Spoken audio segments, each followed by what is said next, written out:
D'ailleurs, en Afrique, on dit bien que chaque fois qu'un ancien meurt, c'est une bibliothèque qui disparaît. On dit ça. En Afrique, ils disent ça parce qu'ils ont une tradition orale, c'est pas une tradition de l'écrit.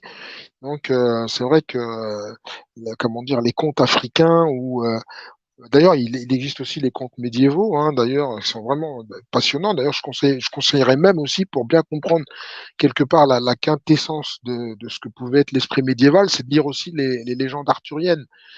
Chez Bouquin, ça c'est grandiose parce que on s'aperçoit effectivement non seulement il y a de la ferveur dans beaucoup d'actes considérés comme héroïques, même la chevalerie, etc. Il y a toujours une portée spirituelle parce que même le couronnement en lui-même, c'est quelque chose de spirituel, c'est pas quelque chose qui est comme une intronisation et une passation de pouvoir de chef d'État sous la pyramide du Louvre. Ça n'a strictement rien à voir. Celui qui est en charge du pouvoir, d'une certaine manière, comme tu l'as dit d'ailleurs, Lou, non seulement c'est un gros fardeau, mais d'une certaine manière, il y a aussi à partir du moment où le pouvoir est exercé comme il faut, hein, attention, pas contre le peuple, évidemment, et contre les règles de Dieu, d'une certaine manière, c'est une bénédiction.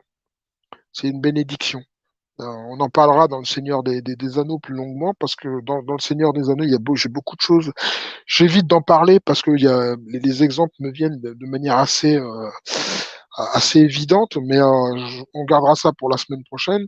Mais en fin de compte, le principe royal est complètement bien expliqué par Tolkien à travers effectivement cette quête de l'anneau, et j'ai envie de dire encore plus superbement expliqué par Peter Jackson à travers ces trois films qu'il nous a fait et qui sont absolument remarquables, même d'un point de vue visuel.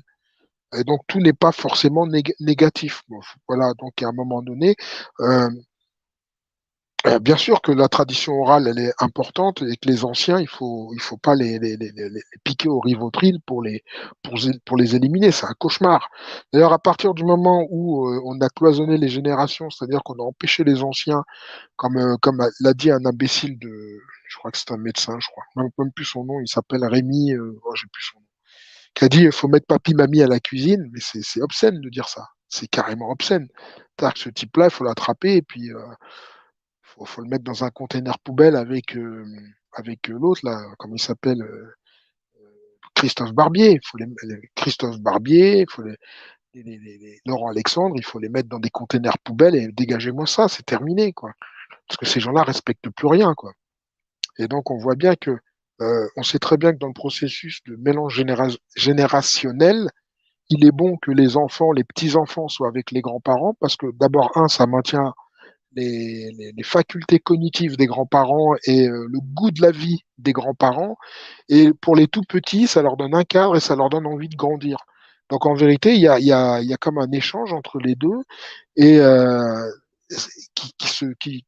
les deux peuvent se nourrir l'un de l'autre. Et c'est vraiment intéressant. Et à partir du moment où on a mis les anciens dans les EHPAD, autrement dit dans des mouroirs, eh bien ils étaient sortis de l'aspect ils étaient coupés de cette espèce d'osmose générationnelle qui permettait effectivement aux anciens d'avoir une utilité dans l'espace social. Parce qu'en fin de compte, c'est vrai, tu as raison de le dire, les anciens sont très utiles dans l'espace social. Seulement, on a fait croire que comme économiquement, ils ne pouvaient plus produire, ils étaient inutiles. Mais c'est totalement faux, en fait. C'est un mensonge de plus qu'on doit à la République. Voilà. Et dans la prise de décision, hein, c'est dans, je sais plus dans quel film, mais c'est aussi le cas. Je ne sais même pas pourquoi je vous prends l'exemple d'un film. C'est aussi le cas de certains villages en Afrique où en gros tu as un conseil des anciens et avant que les dirigeants quelque part, le chef du village prenne une décision qui va concerner l'intégralité du village, il part consulter la sagesse du conseil des anciens pour savoir si sa décision est validée, si elle semble être bonne ou pas. Après, le pouvoir décisionnel lui appartient, mais il va quand même consulter, parce qu'on consulte les gens qui détiennent la sagesse. Donc ça se fait encore dans beaucoup de villages africains. Ah oui, mais en France, ça a littéralement disparu à partir du moment où la télévision, qui était un outil de propagande, a ridiculisé les vieux et les anciens. On l'a vu à travers le Bébé Show, des humoristes stupides comme Canteloup, etc., qui sont absolument insupportables et dès qu'ils peuvent se moquer des personnes âgées, bah Charlie Hebdo aussi d'ailleurs, qui s'est énormément moqué des personnes âgées. Enfin bon, bref, et que on a commencé à rigoler. De manière crasse et sotte sur les personnes âgées. D'ailleurs, ils avaient fait à l'époque Tati Daniel, où ils montraient une grand-mère qui était plutôt méchante d'ailleurs, comme si toutes les grand-mères étaient malsaines et mauvaises. Alors, il y a des gens qui vieillissent mal, ça c'est clair et net, mais oui, c'est ça, c'est Rémi Salomon. Merci pour le rappel. C'est lui qui a dit il faut mettre papy-mamie à la cuisine.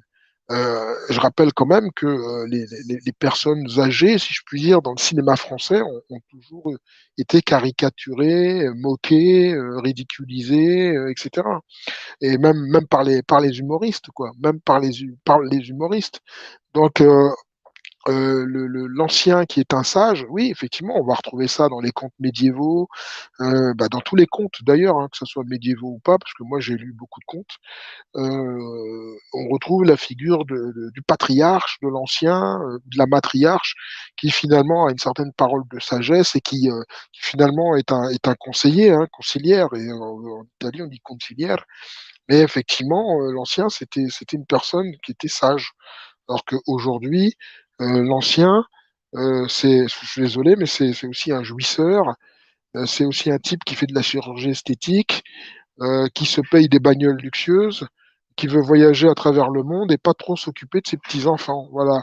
Il y a un petit peu un côté un peu jeunisme chez les anciens qui est lié au fait à toutes ces idées modernes et progressistes où on montre des grands-mères qui sont glamour, quoi. Donc, ce qui à un moment donné va devenir un petit peu ridicule parce que même si, bon, il existe effectivement des femmes qui ont un certain âge, qui arrivent à garder une certaine allure, une classe et voire une certaine beauté, ça n'empêche pas, mais de là à transformer une femme de 55 ans en minette de 20 piges, qui finalement va jouer les midinettes, c'est ridicule, quoi. Et c'est malheureux, mais ça rentre aussi dans le schéma, comment dire, d'une décadence qui va avec la transformation, effectivement, d'un pouvoir qui n'en est plus un à des sociétés marchandes comme cosmopolites, marchandes, évidemment, qui suivent évidemment de très près les règles talmudiques, lorsque celles-ci leur permettent non seulement d'accroître leur chiffre d'affaires, mais en plus leur influence sur la société. À partir du moment où il n'y a plus de cadre, il n'y a plus de valeur, on transforme les enfants en consommateurs, les parents en irresponsables et les grands-parents en jouisseurs. Donc on voit parfaitement effectivement le déclin où les générations finalement ne peuvent plus se parler, alors qu'il y a toujours eu un dialogue entre les générations. Il y a toujours eu un dialogue. À partir du moment où Il y a- les enfants refusaient d'écouter les parents et les grands-parents enfin les parents se fâchaient avec leurs parents, c'est-à-dire les grands-parents, parce qu'ils n'étaient pas d'accord sur le mode éducatif, bah, on a créé des cloisons, on a créé comment dire, des barrières, si je puis dire, pour le coup, qui faisaient que personne ne comprenait personne. Voilà.